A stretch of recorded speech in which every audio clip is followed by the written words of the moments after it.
Hey guys, how's it going and welcome back for another Total War video with the Terminator. The last year has been an absolute blast. I quit my job and started this YouTube channel. You all subscribed and somehow we're almost at a community of 10,000 strong, which I am just so grateful for. It's also been pretty eventful for Creative Assembly, though I'd say not as eventful as previous years. We had Silence of the Fury for Warhammer 2, followed by the announcement and release of Rome Remastered. Obviously, Warhammer 3 got announced and we've had dozens of videos, blogs, and even leaks around the game since then. Three Kingdoms got flushed down the toilet for a new Three Kingdoms 2 to be released sometime in the next year or so, which was unfortunate, but it is what it is. And finally, we had some more Troy content with Ajax and Diomedes, Mythos, and the latest DLC with Rhesus and Memnon. So with 2021 coming to an end, I want to have a look forward to 2022. In this video, I'm going to run through all my thoughts on the year ahead, including three main topic areas: the ending of the Warhammer trilogy, the coming of new historical Total War games, and finally, games that when released will put some serious competitive pressure on Creative Assembly. Now, I am mainly a historical Total War player, but that doesn't mean I don't play Warhammer every now and then, and it doesn't mean I don't have an opinion about the series and its impact on the Total War franchise and community. In fact, I have very strong opinions about the whole topic. The way I see it, the Warhammer games have done two primary things for the Total War player base. The first is that roughly 40 to 60,000 new regular Total War players have entered the community, and that number will very likely grow with the last title in the series. The real point here, though, is that many of these players will likely buy and play a new historical title if CA made one. They may not be as interested in older historical titles, and we can kind of forgive them for that, but they are now CA customers. If a new title is made, historical or not, I'd bet you anything many of these players will buy it because it's Total War. The second impact of the Warhammer games is innovation in the franchise. Now, other YouTubers like Voland will heavily criticize what I'm trying to say here, and,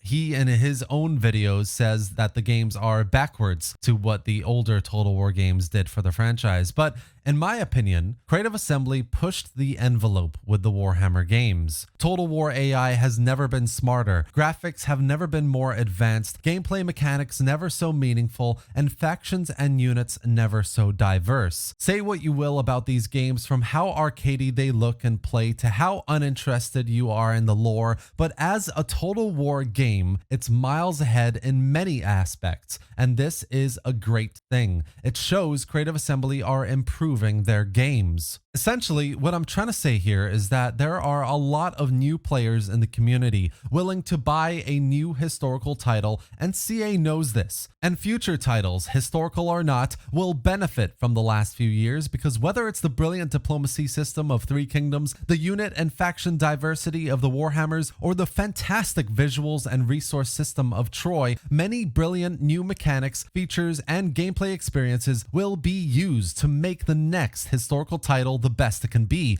which leads me to my next point.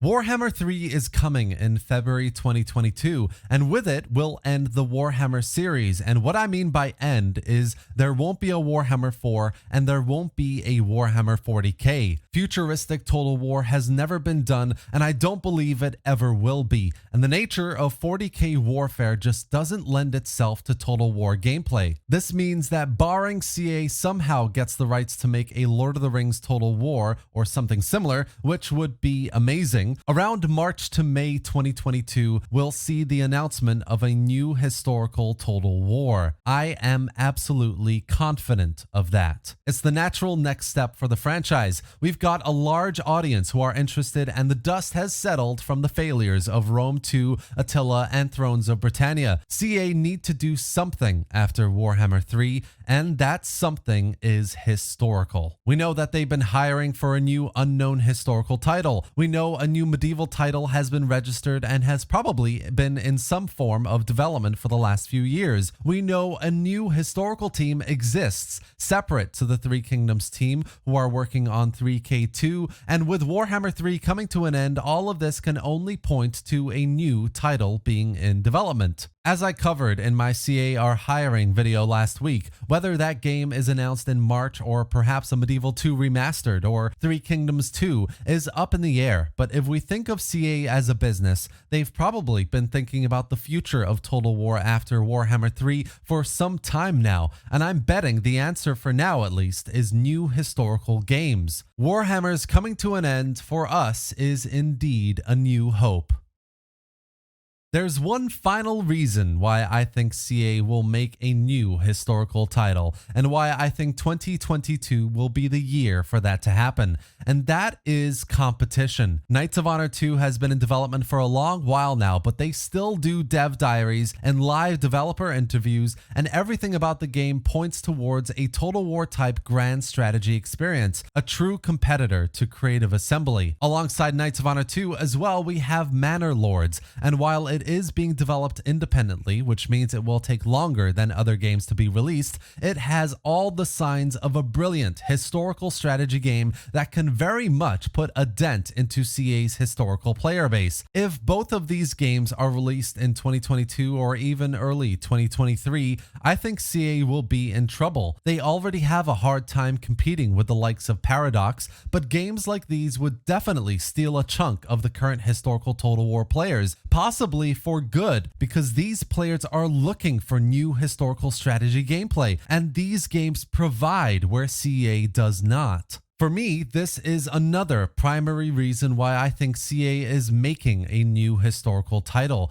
They need to protect their player base. I've been saying it time and time again, if CA had some actual competition, they might get into gear and start really innovating and finally making a new historical title. Well, I think these titles are the competition they need. The way I see it, guys, 2022 is going to be one of the biggest years ever for Total War. Warhammer 3 releases in February, a brand new historical title will be announced in March, and who knows, we might even get a Medieval 2 Remastered as well. Whatever happens, I think we need to be strong as a community, be grateful for the modders who put so much passion and work into keeping the historical titles alive, and have a bit of hope for the future of the series, because things are about to get very interesting. You've all been an amazing community of people to make videos for, to live stream gameplay for, and to continue engaging with on the channel and on my Discord. I really do hope for the best in 2022 for us Total War players.